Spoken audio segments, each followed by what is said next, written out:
The laughter from the dining room echoed through the house like knives scratching glass. I kept my head down, gripping the edge of the serving tray so tightly my knuckles turned white. The china trembled slightly in my hands, but I forced myself to breathe. One step, another. I reached the dining room door. They didn't stop laughing. There she is! Aunt Valerie's sharp voice sliced through the air the second I stepped into the room. About time. The roast's cold, maid. My cheeks flushed red. My legs stilled. I said, "Serve us quickly, maid." She barked again. My cousins burst out laughing. One even clapped. And the worst part? No one stood up for me. Not even my own mother. I swallowed back tears, not out of weakness, but fury. I wanted to scream. I wanted to throw the tray into her smug, powdered face, but I didn't, because I knew something they didn't. Something that would change everything. I set the tray down, silently.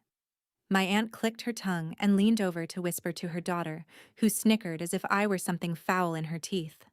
My cousin Darren grinned.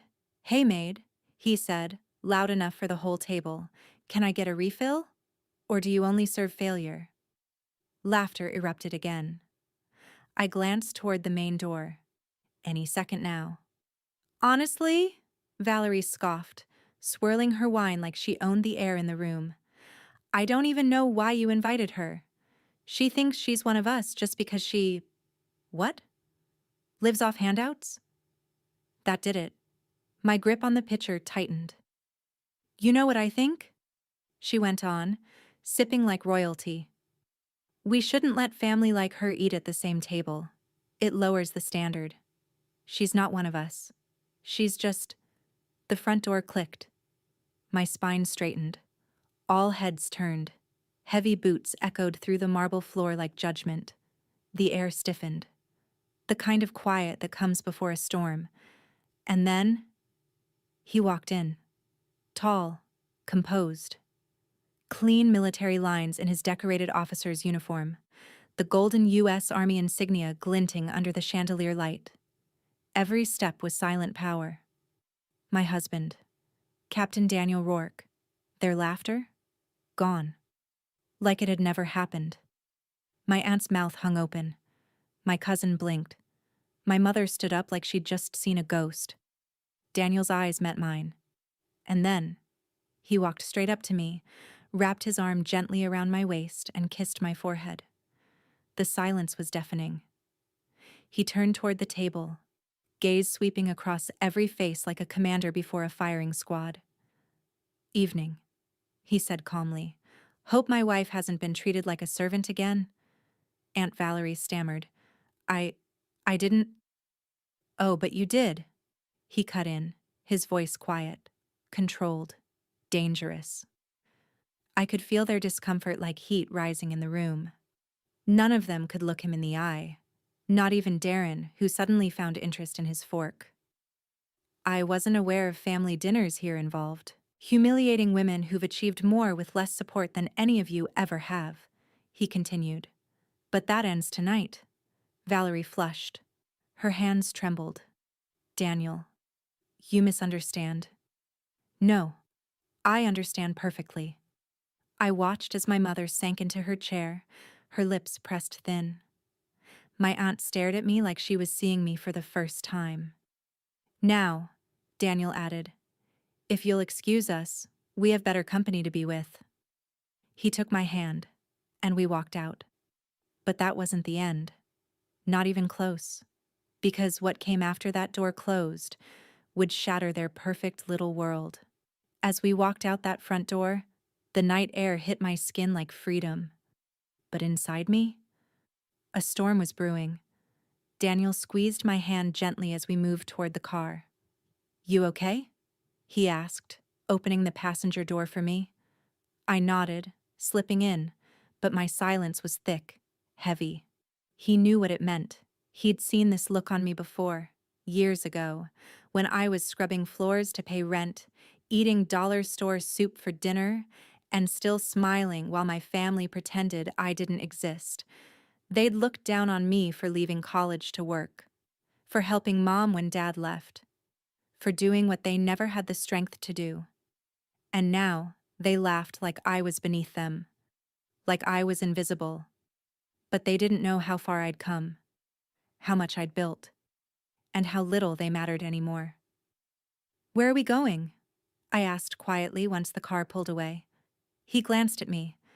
"Someplace where no one will call you maid." I smiled at that, a small one, but it burned with something fierce. The next morning, I opened my laptop and clicked upload. One click, and their world started to burn. It wasn't revenge, it was revelation. I'd recorded everything, their mockery, their laughter. The moment Daniel walked in, but more than that, I added the truth behind it. A 10-minute video. Just me. No makeup. No pretenses. Just a woman telling the truth. How I built my catering business from scratch. How I worked 18-hour days to survive. How I'd once offered free meals to struggling single moms, while my cousins bought designer bags with daddy's money. How my aunt laughed at me while secretly hiring me to provide food for her corporate events. "Sometimes," I said in the video, "the people who mock you the loudest are the ones who fear you the most." And I ended it with one line. "My name is Madison Rourke. I'm not your maid. I'm your reminder that resilience terrifies cowards."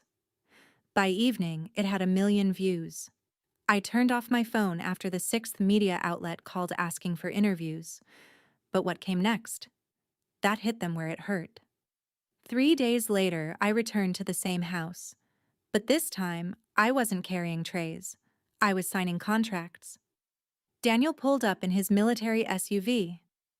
I stepped out in a navy blue business suit, heels clicking against the pavement like a warning bell. My posture didn't bend. My eyes didn't flinch. Inside, chaos. My aunt's phone rang nonstop. Reporters outside. Sponsors dropping her nonprofit like poison. Darren tried to act normal, sitting in the living room like nothing happened, but his face was pale. My mother? She stood in the corner, arms folded, not speaking. I walked straight into the dining room and dropped a folder on the table. "What's this?" Valerie asked weakly. I leaned in. "The purchase agreement," I said. "Your catering supplier just sold me full control." Her breath caught. "You're going to need new vendors," I added, "or you could grovel. But let's be honest, your pride won't survive that." I turned to walk away, but paused, and looked at her one last time. "I'm not the maid," I whispered. "I'm the storm you laughed at before it hit." And with that, I walked out. The door slammed shut behind me, but their downfall? It had only just begun. 2 days later, my inbox exploded. Messages from women across the country. Some waitresses, some single moms, some nurses, all saying the same thing. "Thank you for standing up." But that wasn't what shook me. What shook me was the message from my cousin Ashley. "I didn't know they treated you like that. I'm sorry. I should have said something." I didn't reply, because apologies don't erase years of silence. That morning, I met Daniel outside our warehouse, the hub of my catering company. He handed me a coffee and smiled. "Guess what?" "What?" He tapped his phone. "Valerie's charity just lost another 3 sponsors. They're pulling out after your video went viral." I raised a brow. "Shame. Maybe she should have hired a maid to handle PR." He laughed. "She wouldn't survive a day in your shoes." Later that afternoon, I arrived at a private fundraising gala, a massive event for veterans and community aid. And guess who was on the guest list? Valerie. She didn't know I'd be there, but she knew the second I walked in. The room shifted. Whispers rippled like electricity. Cameras turned. Reporters murmured. Valerie stood frozen, her fake pearls almost rattling. Darren stood beside her, expression blank. I walked up calmly. "Mrs. Rourke," the host greeted me, shaking my hand in front of everyone. Thank you for your generous donation. We're honored to have you. Valerie blinked. You donated? The host beamed. Oh, yes. Madison's been supporting our outreach kitchens for years now. She's saved more lives than we can count. The look on Valerie's face? It was everything. Because in her world, reputation was gold, and mine just shined brighter than hers ever had. I looked her in the eye. Don't worry, I said with a calm smile. I won't tell anyone you used to call me the maid. She didn't respond, because she couldn't. But the look in her eyes said it all. She knew her. Crown had slipped. And this time, I wasn't picking it up for her. The next morning, I was setting up at one of our food drive events, sleeves rolled, hands full, sweat on my brow, when a black car pulled up across the lot. I knew that license plate. Valerie stepped out slowly, wearing oversized sunglasses and a scarf like she thought someone might recognize her. She looked small, not the woman who used to bark orders from her dining room throne. She approached cautiously, heels clicking on the sidewalk. Madison, she said, voice quieter than I'd ever heard it. Can we talk? I didn't stop working. About what?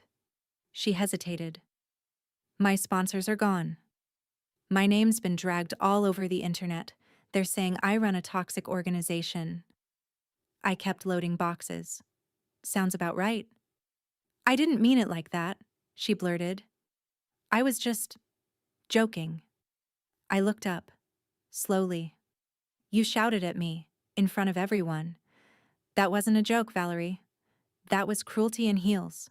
She opened her mouth, closed it, opened it again. I need your help, she finally whispered. There it was. The mighty had fallen. You want me to clean up your mess? I asked. The maid job's still open? Her face crumpled. Please. I stared at her for a long second, then picked up a food bag and handed it to her. You want to fix your reputation? Start here. Hand those out. Help them. The people you used to ignore. She took the bag hesitantly, and that day, she stayed. All day. She handed out meals, smiled through judgmental stares, and when the last family drove off, she looked at me again. Face flushed, hair messy, heels ruined, and for the first time ever, she looked human. You were right, she said, barely above a whisper. I don't know how you do it. I couldn't last 2 hours in your shoes. I nodded. I know. No forgiveness. Not yet. But maybe a beginning. Sometimes redemption doesn't come through tears.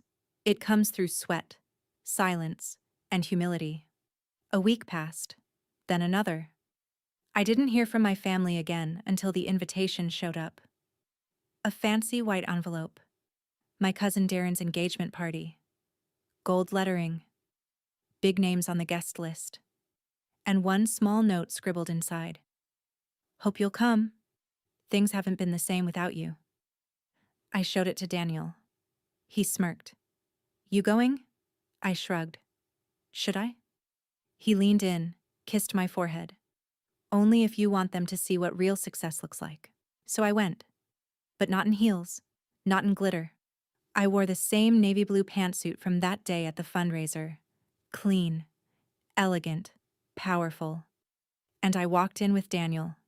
Uniform crisp, arm locked with mine. The room hushed. Of course it did.